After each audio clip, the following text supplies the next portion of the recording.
guests for our show this week. We got Steve Popper, longtime beat writer from Newsday. He's been covering the Knicks for a while. You know him already, and you probably already know. Jonathan Macri, Knicks Film School.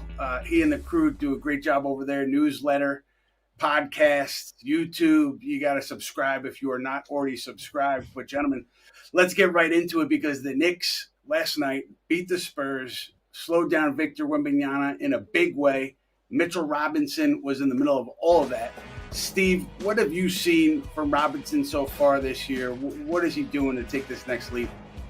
I think just what you say about next leap, it's continued development. It's just every year he seems to get a little bit sharper. We remember early in his career, he was already a defensive force, but he was chasing every block. He's become a much smarter defender, I think.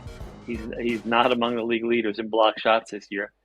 Dominating offensive rebound, the numbers aren't quite there, but defensive rebounding too. And I think what you see is deflections and deterrence. I think he's become a force that guys don't want to go in against. And you could see the one time early in the game yesterday when Wembanyama faced him up one-on-one about 10 feet out on the left side. Just Mitch didn't blink, nothing fazed him. And he threw up an air ball from 10 feet. I think it's just an impressive sort of anchor to the defense this year. And look, they're I think number 2 in the league in defensive rating this year. And he's the biggest part of it, I think. Jonathan, in honor of Mitch, I'm going to put up a shot clock for this answer, but can you talk a little bit about, over the last 5 years, you've been watching him closely. How have you seen him develop over the last 5 years? And for you, what's most surprising right now?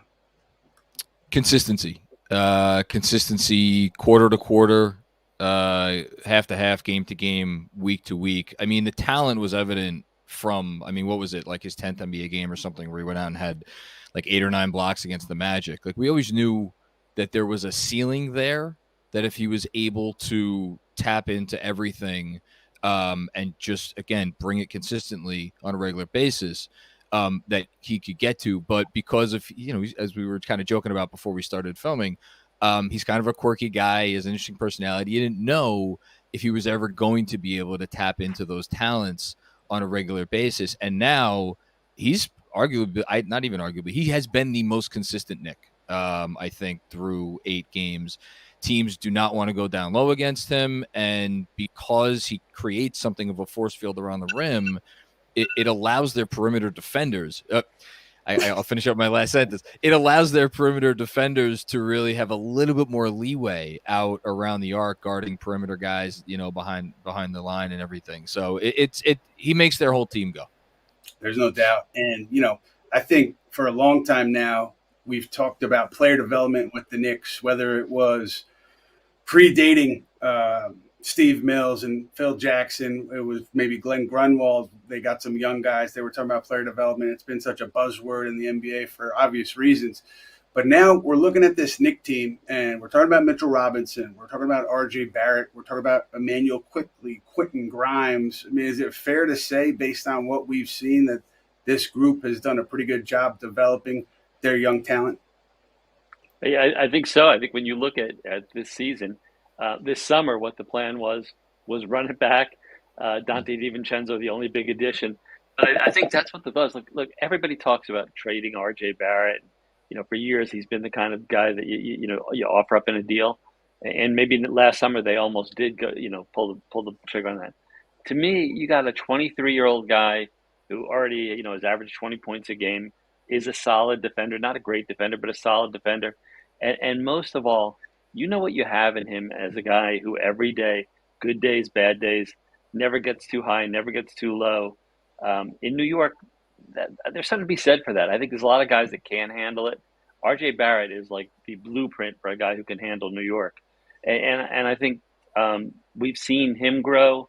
We've seen Mitchell Robinson stop kind of being, a guy who thinks he's going to be a three-point shooter in the league or kind of be an offensive creator. He's kind of, finally bought into what Thibodeau wants him to do every play offensively, running to the rim, drawing defenders, offensive rebounding, the defense, being just a solid guy instead of a spectacular shot blocker. I think you can point to Thibodeau and just say, people talk about him with, young players. I think he's gotten a lot out of these guys. And, Grimes is the one we'd like to see more opportunity, but it's hard when you're playing in a lineup with Jalen, Julius, and RJ.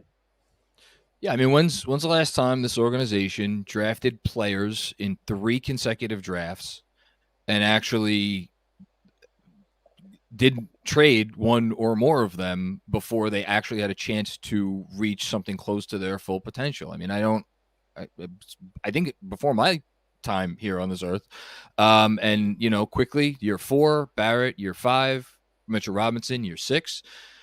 The improvement arc has not been the same for all of them. I think quickly kind of came in as a guy who, contributed to winning basketball right away and has kind of taken incremental steps each step of the way. Mitch kind of, similar, but for him, it was more ups and downs. And RJ, and Steve just alluded to it. And they maybe came close to trading him a year ago. A lot of people called for them to trade him, including me, because I was really disappointed.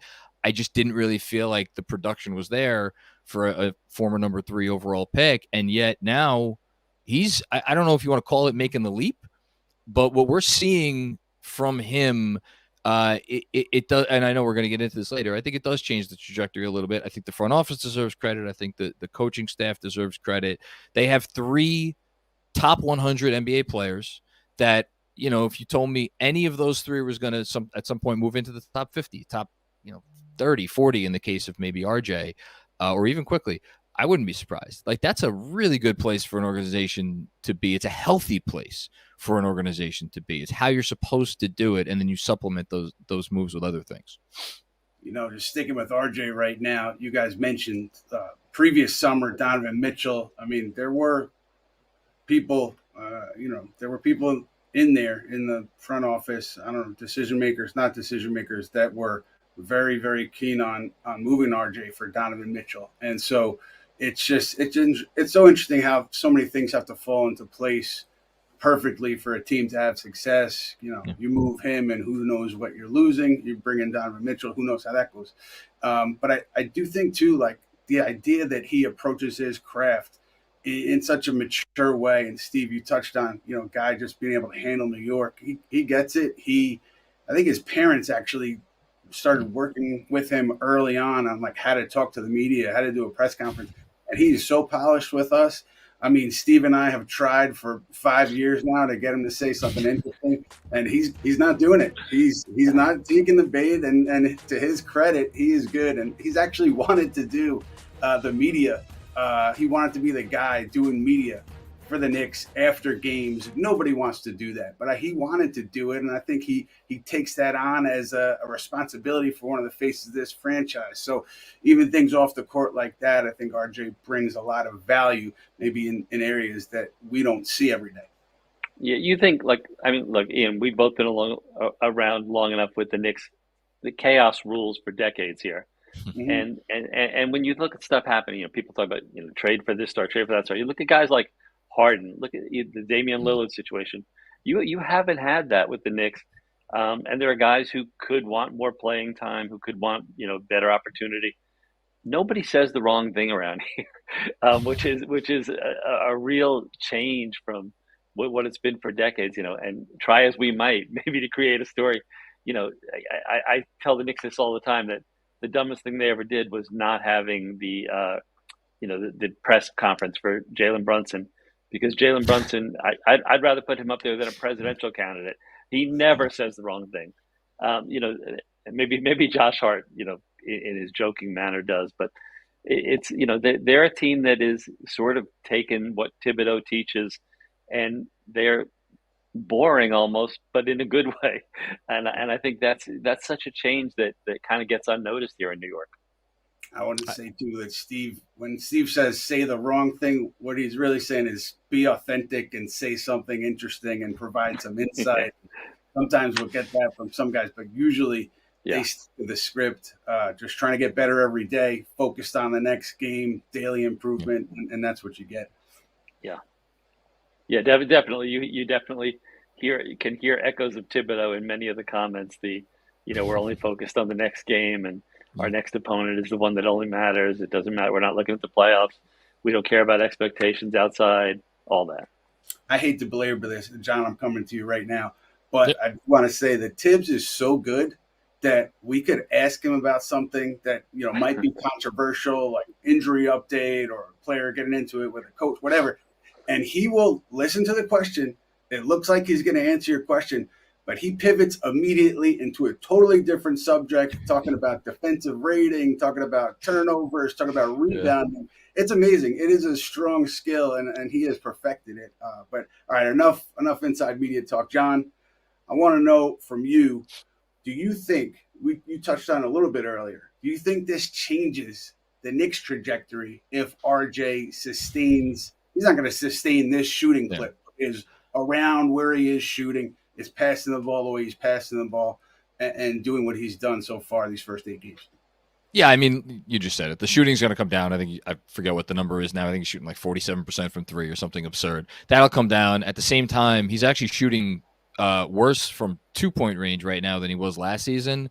But the areas that you care about around the rim and floater range, both of those are pretty strong. It's just he hasn't hit anything outside of 10 feet inside the arc. So you figure all that'll stabilize the overall efficiency where it's at right now. And that I'm including free throw shooting in that because that's something that has been a little bit of a bugaboo now, for 4 years. He's hitting his free throws. If the efficiency stays where it is and we're just getting – and again, none of this is revolutionary, right? Because like we've seen him make good passes before. We've seen him make good decisions. We've seen him defend before. We've seen him do all these things in little bits. He's putting it all together now. For me, it's the decision making that's most important, and it relates to what your question is, like how does it change the trajectory? If you have a guy out there that no matter who you put him on the floor with, whether it's one other superstar or another or two other stars or whatever the case may be, and he's just going to consistently make the right play, which is all he's done this year. So he just made the right play. That's a guy you could rely on, provided that they can knock down open shots behind the arc. That's why, we tend to get so deep into this stuff and make it so complicated. At the end of the day, if you're a perimeter player in the league, you got to knock down open threes. He's doing that. So that is important, but all the other stuff together, it makes RJ easier to envision as a fit in a lot of different combinations as, the prototypical big wing that we've always wanted him to be. Yeah, I think two things. One thing you mentioned, Ian, was the passing. They were shooting so bad the first, 6-7 games of the year that we almost forget that they were moving the ball really well. RJ has been seeing guys in a way that he hasn't maybe before. And I think it's a continuation of confidence in the playoffs from FIBA World Cup. Julius is making the right pass in a lot of circumstances. And just they weren't hitting shots. So things looked worse than they maybe were. I think they're playing the right way. And one more thing on RJ, we talk about his fit in that starting lineup.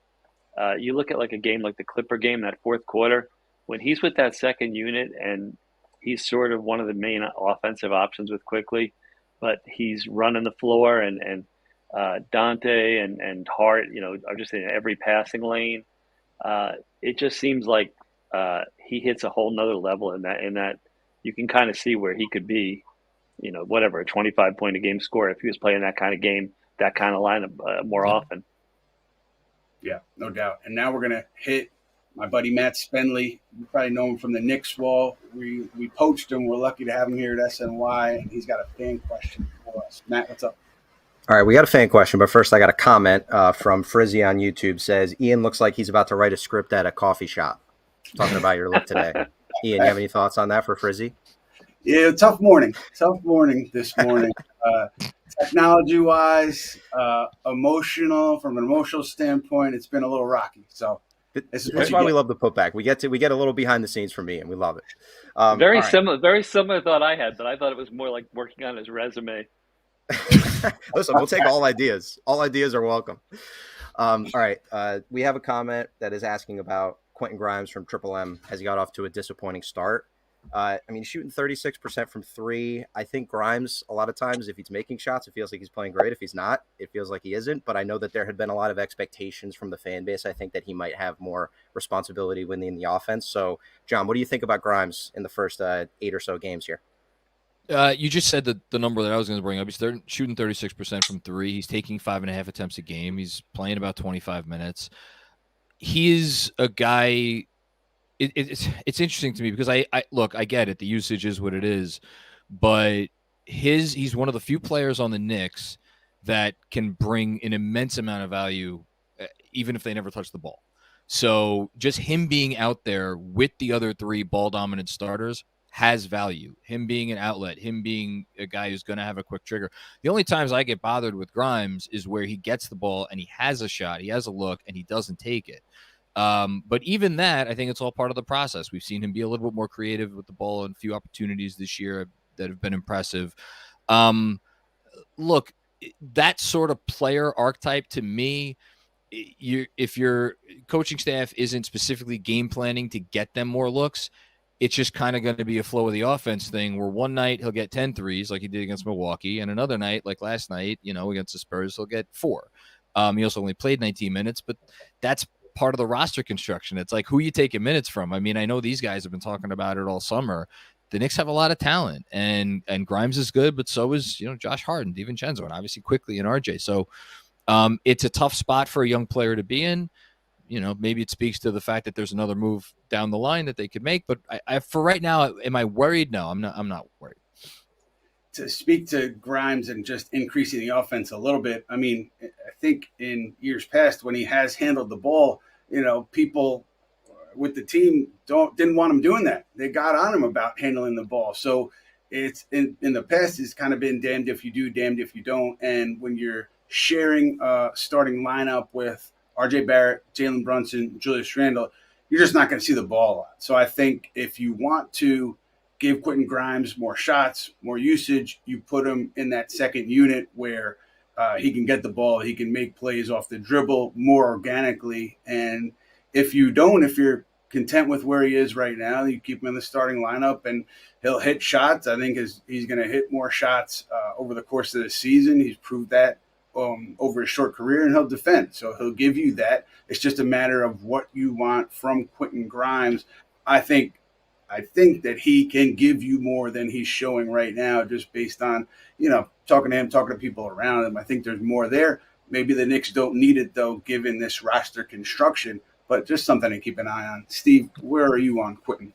Yeah, I agree with you. And I think, look, part of it is we don't notice it because it's almost like when you don't notice an umpire or a referee because you're doing the right thing. He takes on every game the best perimeter offensive threat. And he does it silently, and he's really good at it. So he's filling a huge role already. And look, we saw, I forget, I think it was the game in Boston in the preseason. If those guys aren't there, if he's with the second unit, I think that game he put up about 12 3-pointers. He is a dangerous offensive player, but it's not the time right now where they need him to be that. There are going to be nights, and I think I don't even worry about the percentage because when you're, taking 3-4 shots a game, it's just not conducive to being a good shooter. I think he's got to get more opportunities, and I think they will as they go along. And look, at some point in the year, there's going to be an injury. There's going to be a change in the rotation. Something's going to happen. It always does. I think there are a lot of guys giving up right now sort of what their ideal role is. And, we worried about how it would fit. I think it fits really well. And whoever's got the hot hand or whoever's defending well, whoever's the best matchup, that's who Thibodeau's going with down the stretch. There's been a lot of days where it's Dante is finishing games, and he's been tremendous, defensively. It's just another option for them. And I think Quentin, again, he's young and he's doing what he's supposed to do. Yeah, it's interesting because these guys are human, right? So if everyone can stay bought in, and if guys like that triumvirate of Josh Hart, Dante DiVincenzo, Quentin Grimes, if they could just not care about minutes and finishing games as long as the team's winning, that will lead to success. But to me, that's easier said than done. Like, I think it's just human nature to want to do more, to want to prove yourself more. I think it's particularly in DiVincenzo's situation, signing as a free agent, and then Grimes' situation with the extension coming up. So it's a team dynamic. You're dealing with human beings. But I do think what you've seen from those three throughout their history is they will be bought in. You're not going to hear grumbling about minutes as long as things are going well. I think what you just mentioned on the extension is, Yep. I don't think that's a problem for him because I think Thibodeau loves him. I think that's Quickly is the kind of guy who doesn't seem to be bothered by it, but that is a consideration that those guys are playing for contracts, Quickly and Grimes. Yep. Absolutely. Quick promo to break things up. We are now a podcast. We're on podcast form. So if you don't catch us on video, you can get us on podcast. You can get that wherever you download your podcast, the Putback Now podcast form. If you don't want to see this on your screen, you can just go podcast. It's a lot easier. Jonathan, Jalen Brunson, 8 games. Knicks are 4-4. He's done what he's done. What are you seeing from him? Probably the most surprising thing of the season to me is Brunson. His overall efficiency is not terrible, but that's because he's hitting, again, absurd numbers from 3. He hit, I think, 5 of 8 last night. He obviously had 8 of 12, I think, in the Atlanta game. He's had some other nice shooting games from 3. He's shooting under 40% from 2-point range right now. I think I checked that earlier today. Which is not something I thought that Jalen Brunson was capable of doing. And it's weird because coming off of FIBA, I think there were maybe a couple different mindsets. Some people thought, all right, Jalen Brunson's going to come in and hit the ground running because he doesn't need to ramp up. And then there maybe now is another mindset that what if he's a little tired? I don't know what it is. Early in the season, I thought maybe he was making a little bit too much of an effort to get other guys involved and couldn't quite handle the pass shoot balance, trying to do too much, maybe, so to speak. The last several games, I feel like he's getting to his spots. He's looks assertive. The shots just maybe aren't going down. He'll still be fine. He's Jalen Brunson. I have zero doubt about that. He's going to be okay. But it's been a little odd to see him missing a bunch of shots this year that he made pretty consistently last season.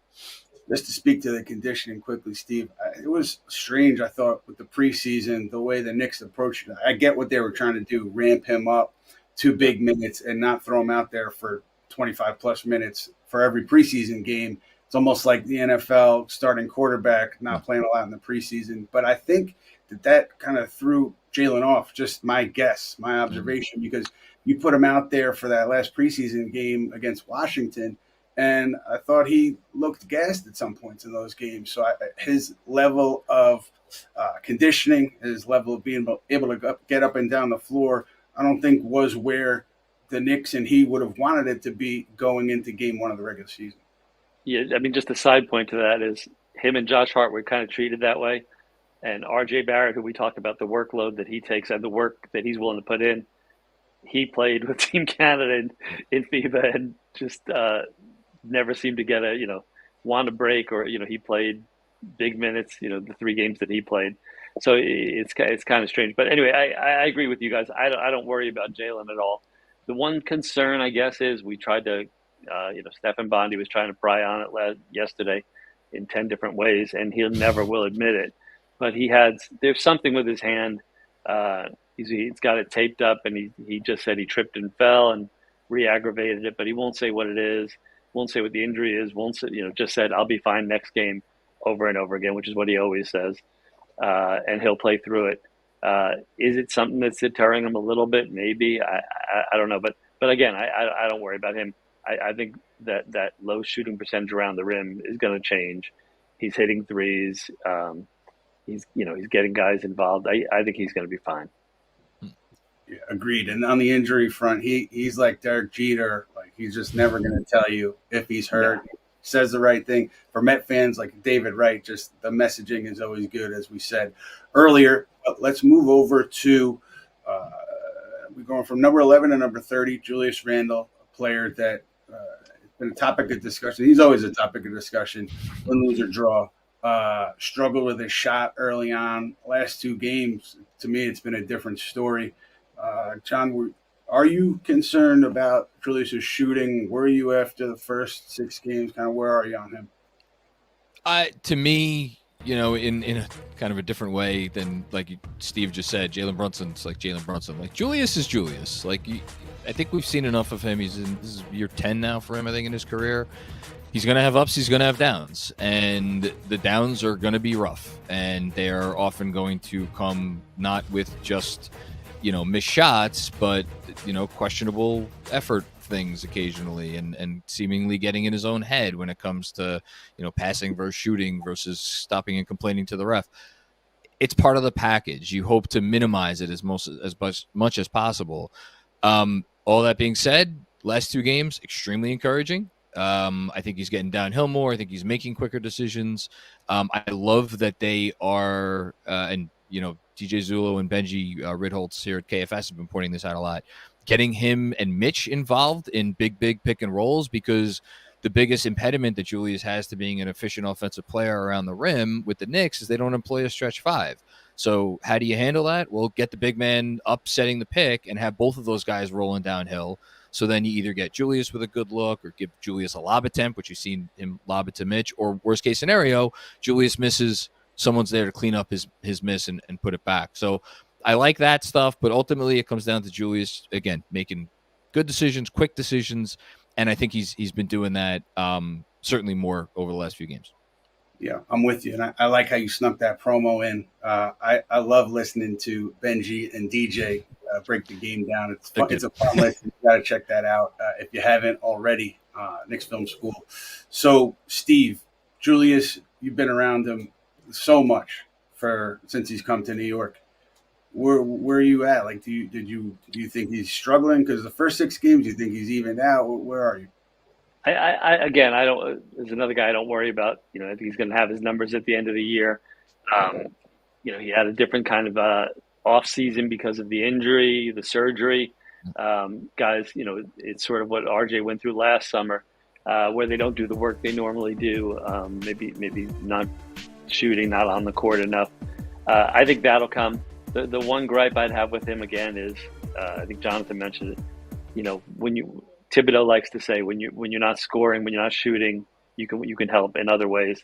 And sometimes you see the shoulders slump and the defensive effort is just not there, and you wish it would get called out or yanked out of a game.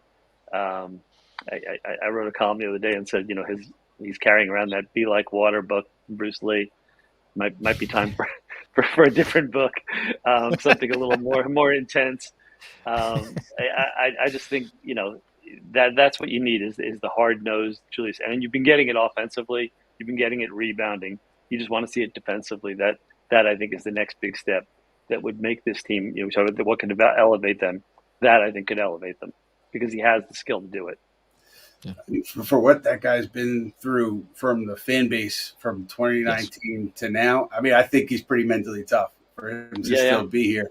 I would be cowering in Coney Island somewhere, like under a box. I wouldn't be able to deal with it mentally. He's handled it.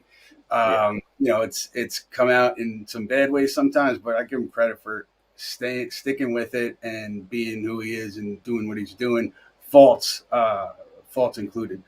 So, guys, I want to go to Matt Spendley again because I think he has a few questions. Here I come. I do have a fan question. My fan question is for Steve specifically. It's from our guy, David Feudernick on YouTube. He says, first time, long time. My question is for Steve. You have to pick one Knicks beat writer, past or present, to live on a desert island with. Who do you pick? I'll hang up and listen. I know who he wants, but I'm not giving it to him. I'm gonna go with Ian. He's here, and I know there would be food around. He's pretty mellow. I know he'd mostly be sleeping under a tree somewhere, but I think we can make it work. Good pick. No, on his own. I think that's what I knew. That's what he wants. That was his first one he listed. Actually, he said Ian his own, Berman, Begley. Those were his 3 ones that he listed as the main options. Definitely not Berman. I'm happy to be a couple thousand miles away from him. How long would you last with Berman before you give it a chance with the Sharks instead? Would it be that I have the Sharks or that I send him to the Sharks? That's great. Berm, we love you. I would split a room with you for a couple of days. That's for sure. And Futter Nick, we love too. Yeah, absolutely. Yes. Shout out to Fuddy. I have had a beer. I have had a beer with him in LA. Oh, nice. I'm jealous. I saw him in Vegas actually once. I'd like to hang with him again. Great actor. Absolutely. Anyhow, we talked about the young guys, the player development, and how they're playing well. The flip side of that coin is they're also increasing their trade value. I know, some Knicks fans are probably sick of the trade stuff, talking about this big trade that should happen. I think it's going to happen. You heard ESPN's Adrian Wojnarowski last night, kind of saying what we've been saying for a while now. They're well positioned, right, to get involved in a trade for a big star player. They tried on Donovan Mitchell. It didn't work out for whatever reason. They'll be in on the next guy, depending on who it is and what the fit is. So that's just a reality of where this team is. The idea of trading one of RJ or Mitchell Robinson or Emmanuel Quickley or Quentin Grimes, John, like, how does that sit with you in terms of where this team is and where you think it could go, this iteration? I mean, it's a $64,000 question, right? NBA history is what it is, and NBA history says you need one of those guys, to win it all, or to really say that you're in it. And look, obviously some few exceptions, and I can't tell you how many times that I will get subscribers or readers reach out to me and be like, why can't this iteration become, its own version of the 2004 Pistons? It's always the one people go to who didn't have a quote unquote superstar player. Well, they had a lot of Hall of Famers on their team and a lot of like all-star caliber players. So, but that's the exception and not the rule. I think you nailed it, Ian, when you just said it really is going to come down to fit with like what star is it? But at the same time, like, you guys know how the NBA works. When you've taken the path that Leon Rose has taken and you're kind of banking on that star trade, you don't get to pick and choose. The trade presents itself and it's either, okay, we're willing to pony up or we're not. I don't see a way that they, make that eventual trade if it comes to their doorstep without giving up, at least one of the players you mentioned, and in no likelihood multiple ones. So I'll just say it's a tough question, and I'll punt it back to you guys because I don't have a great answer right now. The vibes feel great right now, but is that what your ceiling outcome is? Yeah, I'm going to cut in just to ask you guys your final thoughts, and I'll offer mine. My question to you guys on the final thoughts is, as we get to December 15th, where do you see this team? Is it the team that you saw for the first 6 games where it was up and down, or is it the team you saw the last 2 games? Where do you think the group will shake out as you get to the middle of December when the trade season really picks up? I think they're going to be fine. I think it's like last year. I think I predicted them for the same number of wins as last year, and I think some of the early stuff we saw offensively is going to fix itself. But I do think that look, I'm not going to pretend that I understand the CBA because I wouldn't be on talking to you, Ian. If I did, I'd have some much higher job in the NBA. But I do know that, look, if you want to make one of these deals, these salary cap, crazy deals, you got to make it really probably mid-season this year. I think they have chips in place that they want to use. Evan Fournier, bless him, is sitting on the bench just as a trade chip.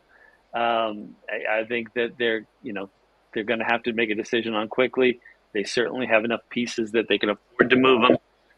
I think, Joel Embiid seems pretty happy right now without James Harden, so I'm not sure that's the way they go. If they go for a big man, Mitchell could be in a deal. I think they have a lot of pieces that you can kind of configure in different ways. These draft picks, I think if you're gonna make a move that's gonna be cap restrictive, I think it's gonna come during the season before that new CBA takes effect, and it's sort of that patient move they've had. Well, now they're gonna have to eventually pull the trigger here or decide this is how they're gonna live, and extend these guys, beyond this for a long time to go. And I don't think that's the way they're planning on it. I think there'll be probably a few games over 500, 2, 3, maybe even more games over 500 around that. It's the 24 game mark. They have a tough schedule, play some tough road games. As far as the trade stuff, it's hard because assuming they're playing well when trade season starts, we have yet to see this regime trade out a good player who is contributing to winning in season, in a trade. It's always, so, or at the very least, like if they're going to make a trade this season and they're playing well, they're only going to do it if it's an upgrade. So then, okay, well, what kind of an upgrade can you make? I don't think you're going to bring in another high usage guy. And if you're talking upgrade, it's going to be a high usage guy, right? Without sending out a high usage guy, because there's one ball, right? And we're already talking about it. Like Quentin Grimes already can't get enough shots. So you're thinking, all right, is it a 2-for-1? Because as Steve just said, like they have the pieces, Fournier's salary, whatever. And then it's like, okay, if you're bringing in another high usage guy, does that mean? What does that mean? Is Emmanuel Quickly going out to trade? I don't like that. I don't want to trade Emmanuel Quickly this season. I know that, and I'm just wondering, like, how good would a player have to be to come along where the Knicks are like, all right, we feel good about trading Quickly and maybe another one of our rotation pieces, plus maybe some draft capital, plus an Evan Fournier salary to bring in. Like at that point, you're talking about a borderline all-star player. Is that player going to become available before the trade deadline? I don't know. So for as much as, look, they've made trades in 3 straight years that involve rotation players, I would probably take the under if it was like, 0.5 meaningful trades between now and the deadline. Famous last words, but that's what I would say. Yeah, the one dilemma I think is that Quickly is worth more to almost anyone else than he is to the Knicks. Look, I don't blame him for chasing the money, and he should. He's probably earned it. But with the Knicks, he's never going to be a starter. Jalen Brunson plays 35 minutes a night. It's a tough situation, and there are definitely places in the league he can go and be a starter and get starter minutes and get starter production and starter money. But do the Knicks want to lock themselves into that with a guy who's going to be a 6th, 7th man for them? Speaking of trades, Steve, I talked to the execs at Newsday. You are untradeable. You are totally off the table. You're too good. John, you're your own GM, so you're not trading yourself. You're all good. Don't worry about that. We really appreciate both of you guys jumping on with us, sharing your insights, putting up with my nonsense. Thank you, guys. We hope to see you guys back soon. But the Putback will certainly be back, I believe, 2 weeks from now. It'll be a Thursday around noon, and we'll be getting into everything Knicks and the NBA. We'll see you then.